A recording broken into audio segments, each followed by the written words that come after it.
Como eu te falei, era rapidinho, porque a gente já tinha que vir aqui para ir lá para a redação, para conversar com o Roberto Gardinali. Ele vai fazer um giro regional hoje, mais uma vez, para a gente, porque teve mais um clássico aqui na nossa região. Ontem, válido pela Copa Paulista. Dessa vez foi o 15 de Piracicaba, que foi até Campinas para enfrentar o Guarani. Como é que foi essa partida lá em Campinas? Roberto, boa noite para você. Bem-vindo ao Ligados no Esporte.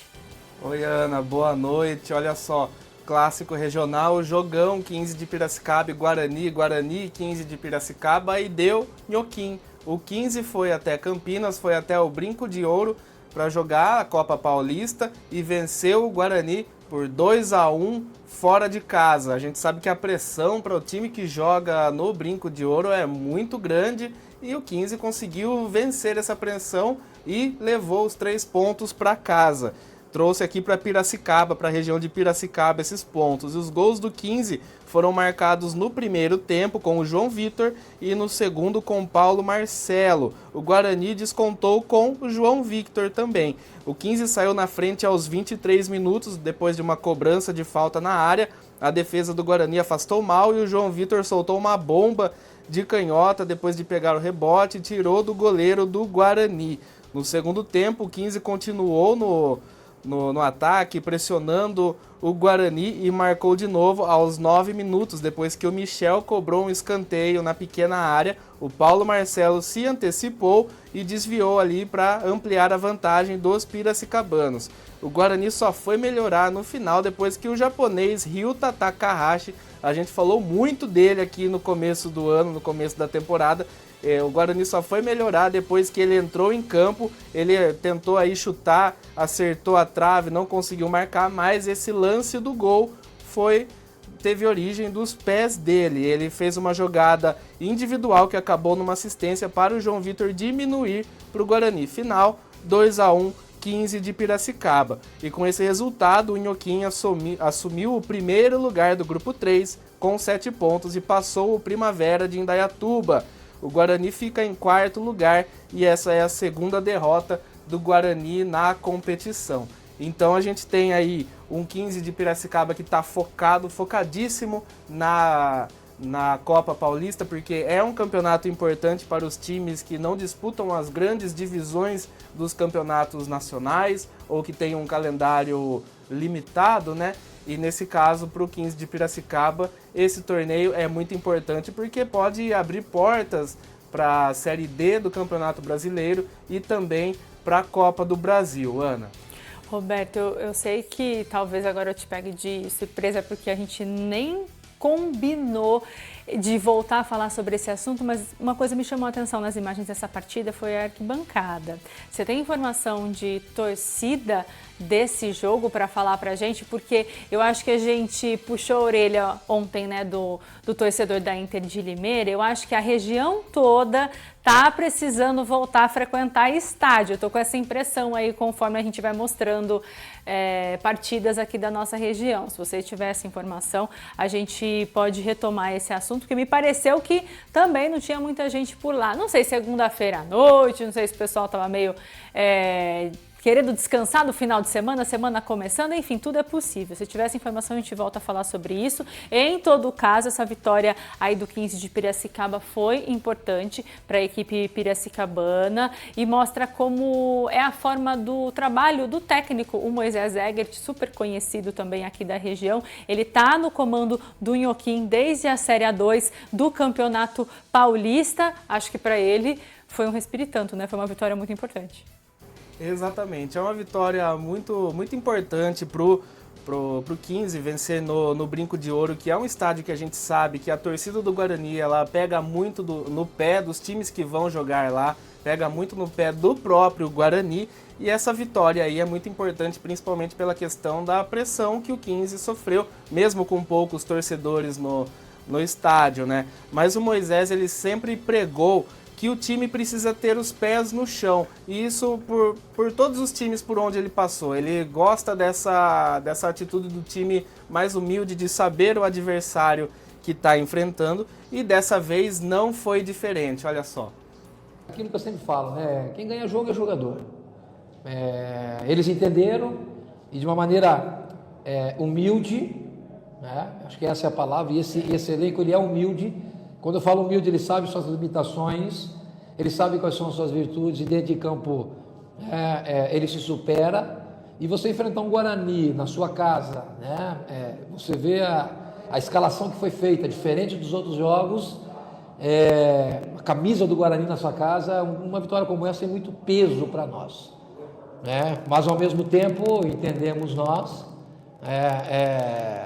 pezinho no chão, uma partida, uma vitória importante, o tamanho que é o Guarani, né? Tamanho não, vamos dizer, jogar com o Guarani na sua casa, com a sua torcida, né? E acabar o jogo, nós tomamos o gol e houve uma indignação muito grande, tá? Então acredito que mostra a fome desse elenco. Então acredito que essa indignação ela é importante e a gente não pode perder. Então é isso aí, o 15 saiu vitorioso, o 15 garantiu pontos importantes para a classificação na Copa Paulista. Claro que a Copa Paulista ainda está no começo, mas é um campeonato importante para os times da região, como a gente já discutiu aqui, né? Times que não disputam as principais divisões do Campeonato Nacional, do Campeonato Brasileiro, ou que tem um calendário muito curto. Então o time vai com o pé no chão, sabe contra quem vai jogar, mas como o Moisés Egert falou, não dá para tirar o pé mesmo vencendo, e claro que os jogadores ficam indignados com esse gol, porque quanto mais elástico o placar, melhor, mais segurança, mas tem que manter os pés no chão. E Ana, retomando aí o assunto das torcidas, eu fui atrás aqui do público pagante, do público total que foi ao Brinco de Ouro assistir esse clássico regional, e segundo a assessoria de imprensa do Guarani, 760 pessoas estiveram no Brinco para ver esse jogo. Talvez o número foi pequeno porque segunda-feira à noite as pessoas trabalham no dia seguinte, ou então chegam cansadas do trabalho e não têm tanta disposição de ir ao estádio, apesar de ser um time alternativo, prefere acompanhar outra competição. Mas é isso, foram 760 pessoas no Brinco de Ouro ontem para assistir esse clássico regional.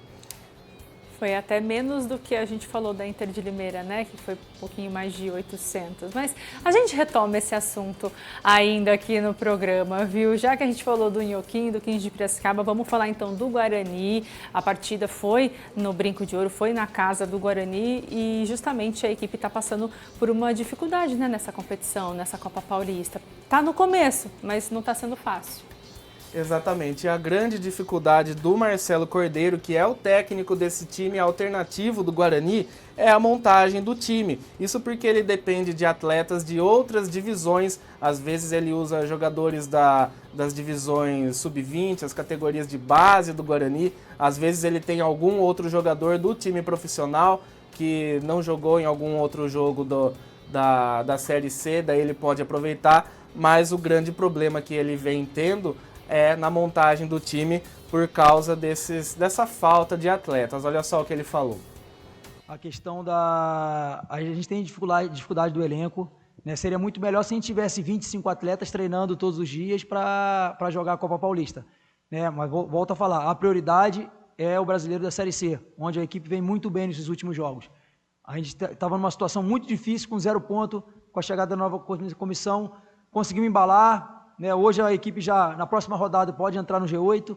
Então, eu só consigo definir a equipe na véspera do jogo.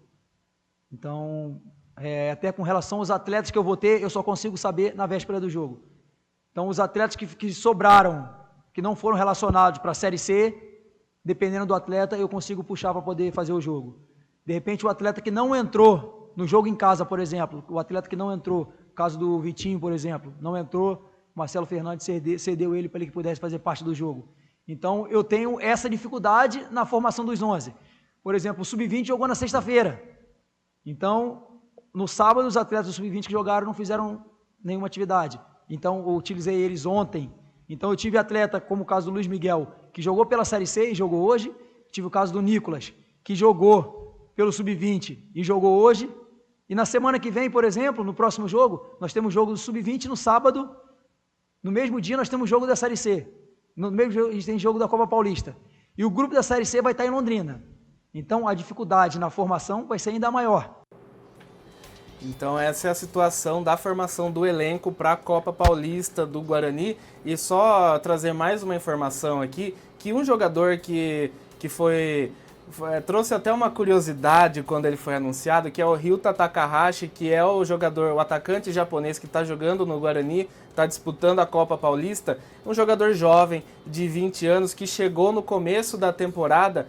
Ele fez o segundo jogo dele nesta partida e ele foi muito a entrada dele foi muito comemorada, tanto que o gol saiu de uma jogada que começou com ele quase marcou um gol também, mas ele ainda não tem o pique para jogar a partida junto com o time profissional. Por isso a Copa Paulista ela vem sendo usada pelos técnicos, e aí a gente fala de Guarani e Internacional de Limeira também, que esses técnicos eles precisam montar um time para uma competição e outro time para outra competição, e às vezes não tem tantos jogadores disponíveis. Então eles usam esses jogadores na Copa Paulista, por exemplo, para que eles ganhem ritmo, para que eles vão se habituando ao ritmo de jogo. No caso do Ryuta Takahashi, o técnico Marcelo Cordeiro, ele disse que a última partida dele como profissional foi em novembro do ano passado. Então ele está há muito tempo sem jogar, então ele precisa recuperar esse ritmo, e a Copa Paulista está fazendo esse papel. Mesma coisa que o Ademir Fezan diz para os jogadores da Internacional de Limeira. Usa a Copa Paulista para preparar os jogadores, talvez que venham de uma categoria de base ou que ainda não tem um ritmo de jogo na Série D, no caso da Inter, mas usa esse campeonato para que eles se preparem, consigam mais ritmo de jogo para que eles sejam aproveitados no time principal.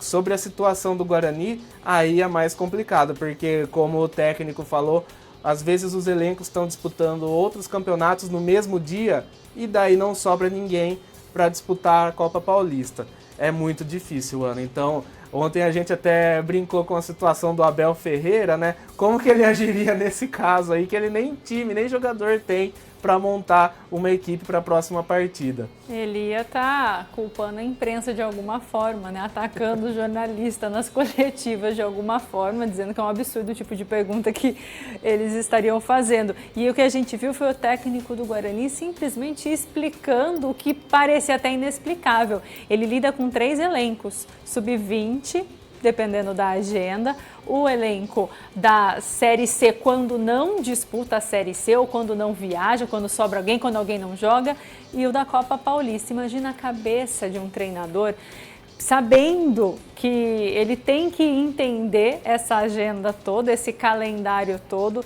saber a situação de cada atleta, com quem ele pode contar e o quanto ele pode contar com cada um, que ele não pode mandar para jogo sem saber de fato as condições desse jogador.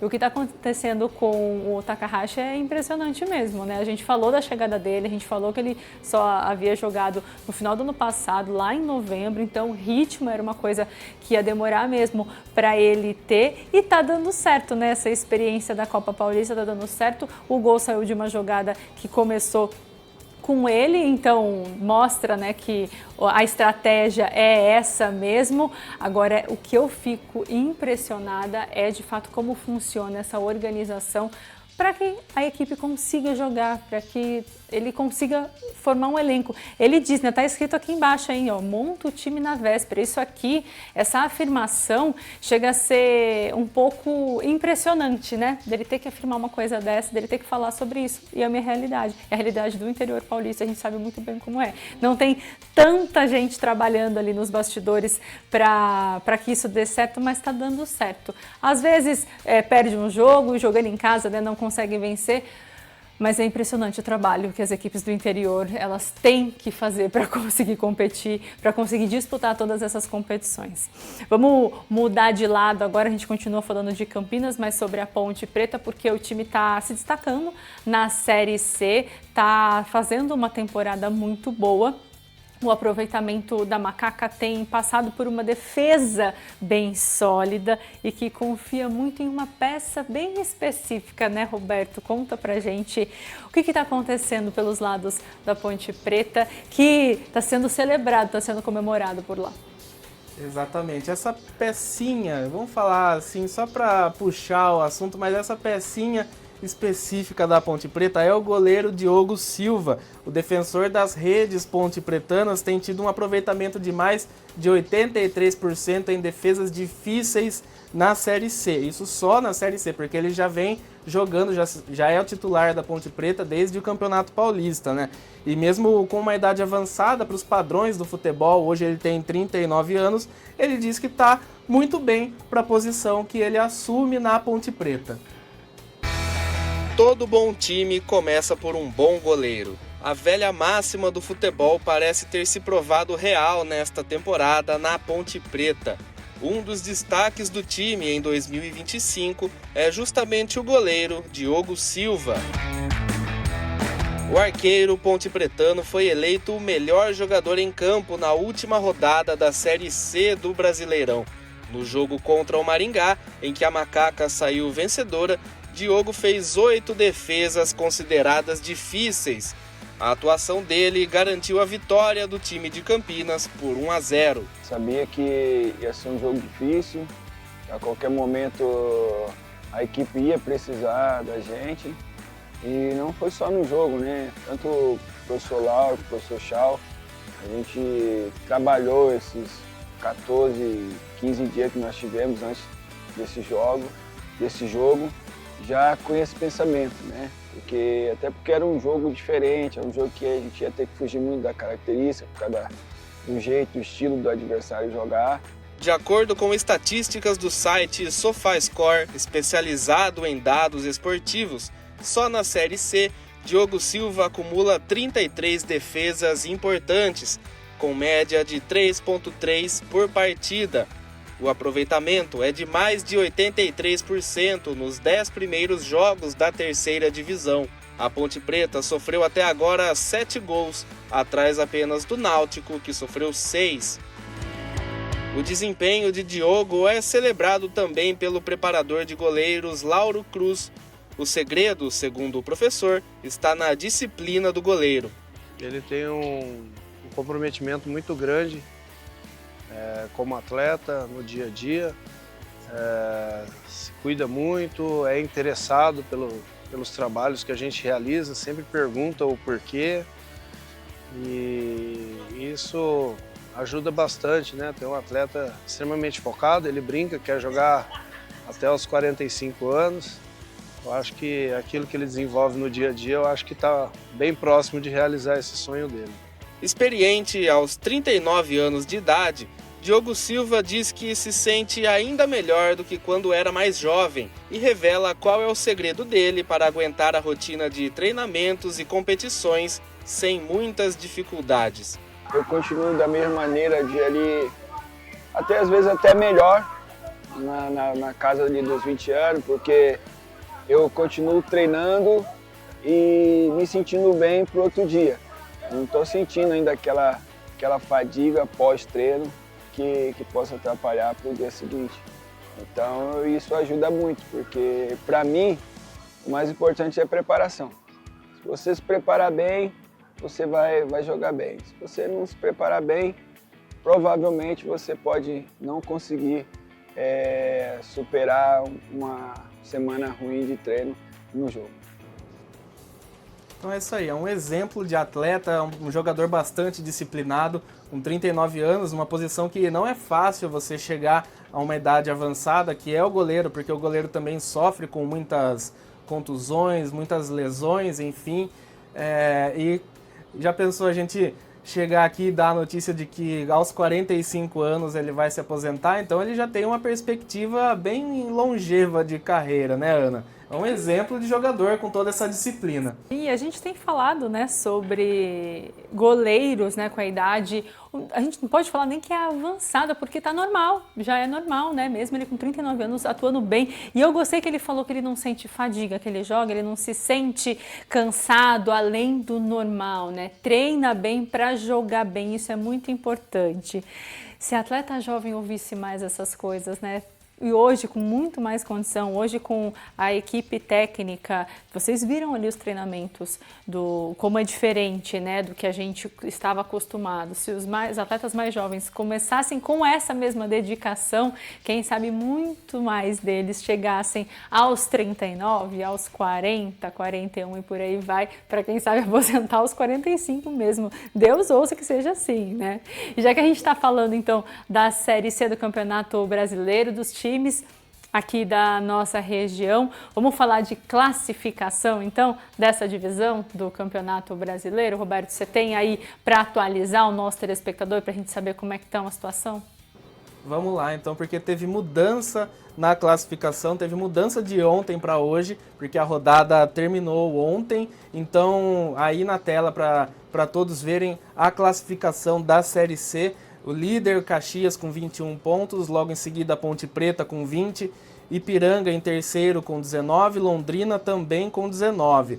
E aí, em quinto lugar, CSA com 16, Náutico em sexto lugar com 15, São Bernardo, que estava em oitavo lugar, subiu para sétimo lugar com 15 pontos, o Brusque em oitavo lugar também com 15 pontos, fechando o G8, que é a zona de classificação para a próxima fase da Série C do Campeonato Brasileiro. Aí em nono lugar a gente tem o Floresta e em décimo lugar o Guarani, que teve uma subida, uma ascensão meteórica desde a zona de rebaixamento, agora já na primeira metade da tabela. Seguindo então com o Maringá, em 11º lugar, 13 pontos, Ituano logo em seguida com 11, Tombense também com 11 em 13º, Itabaiana em 14º com 10 pontos, Figueirense também com 10 pontos em 15º e fechando aí a área da tranquilidade, mas nem tanto assim porque já está perto da zona da degola, o ABC com 10 pontos em 16º lugar. E aí vem a zona do rebaixamento para a Série D do Campeonato Brasileiro, começando com o Botafogo da Paraíba em 17º lugar com 9 pontos, Confiança com 8 pontos em 18º, o Retrô, que é o campeão da Série D do ano passado, na zona do rebaixamento, em penúltimo lugar, em 19º lugar com 8 pontos, e fechando a classificação, o Anápolis com 7 pontos em 20º lugar. Só lembrando que os próximos jogos da Série C já acontecem no final de semana agora. Falando dos times de Campinas, Londrina e Guarani jogam no domingo, às 6, no dia 6, e a Ponte Preta joga contra a Tombense em Campinas na segunda-feira, dia 7. Você falou da ascensão meteórica do Guarani, eu estava olhando ali a pontuação, né? O Guarani está muito mais próximo do primeiro lugar hoje do que do último colocado na tabela. Olha só, o Guarani tem 14 pontos hoje, está muito mais próximo ali dos primeiros colocados do que lá para trás do Anápolis. Então, o Anápolis tem 7, o Guarani estava brigando, né, lá embaixo na tabela e foi uma ascensão meteórica mesmo. Está muito mais confortável hoje. A aposta no elenco ali com a chegada dos jogadores mais experientes foi a melhor coisa para o Bugre mesmo, para essa recuperação. A gente fica na torcida para continuar se recuperando, continuar ali brigando para entrar nesse G8 da Série C junto com a Ponte Preta, porque a gente quer as duas equipes de Campinas brigando por vaga para continuar aí brigando pelo acesso depois para a Série B. A gente vai mudar completamente de assunto agora, porque está chegando o momento da gente falar da Copa do Mundo de Clubes aqui no Ligados no Esporte. E para você já saber um pouquinho do que vem, para eu te dar um spoiler, a gente vai falar do jogo que aconteceu agora à tarde. Teve um clássico e tanto, Real Madrid e Juventus, Roberto. Isso sim é que é clássico assim para a gente nem piscar, mas foi tão incrível assim mesmo essa partida, ou foi melhor assistir Guarani 15 de Piracicaba? Olha, eu acho que os dois clássicos a gente não pode piscar em nenhum momento, mas já que a gente está falando de Copa do Mundo de Clubes, o Real Madrid fez jus ao favoritismo e venceu a Juventus por 1-0 lá no Hard Rock Stadium em Miami. O único gol da partida foi marcado pelo Gonçalo Garcia. Mas a partida, olha só, ela foi bem disputada. Os dois times tiveram boas chances de gol. No começo do primeiro tempo, o Kolo Muani recebeu um bom passe do Yildiz, tentou uma cavadinha por cima, mas a bola acabou saindo, não deu em nada. Depois o Francisco Conceição recebeu um cruzamento no meio da área, mas o Courtois defendeu sem muitas dificuldades. E o jogo continuou bem equilibrado, o Real Madrid também teve boas chances, o Bellingham quase abriu o placar, mas o goleirão Di Gregório não deixou. Depois disso, o Di Gregório de novo salvou a pele da Juventus quando evitou que seria um golaço de fora da área. Mas aí veio esse lance, porque o goleiro sendo bombardeado uma hora não aguenta mais e acaba sofrendo o gol. Esse foi o gol do Real Madrid, um gol do Gonçalo Garcia, que ele cabeceou, recebeu esse cruzamento aí, cabeceou sem chances para o goleirão de Gregório, e aí foi 1-0, placar final, Real Madrid e Juventus. Agora o Real Madrid enfrenta o vencedor do Borussia Dortmund e Monterrey, que jogam hoje às 10 horas da noite. E sobre o goleiro da Juventus, né, ele teve essa atuação de gala, apesar da derrota, mas infelizmente não conseguiu segurar o placar, levar para os acréscimos e para os pênaltis, tanto que no fim ele foi eleito o melhor jogador da partida. Então o goleirão de Gregório fez jus ao cargo que ele ocupa, que já teve um dos melhores goleiros da história do futebol, que é o Gianluigi Buffon. Ana? Olha, eu gosto quando você fala daqui da nossa região, quando você faz o giro, mas aí a gente tem espaço ainda, tem tempo para falar um pouco de Copa do Mundo de clubes e infelizmente está acabando, né? Se a gente vai falar tá falando das últimas oitavas de final, vai começar a falar de quartas, é porque está acabando essa competição, a gente vai sentir falta depois, viu? Roberto, obrigada pelas informações de hoje, te espero amanhã para a gente continuar falando aqui da nossa região ou do futebol internacional, o que tiver de destaque para a gente contar aqui para o nosso telespectador. Beleza, Ana. Então te vejo amanhã e até mais. Até mais, boa noite.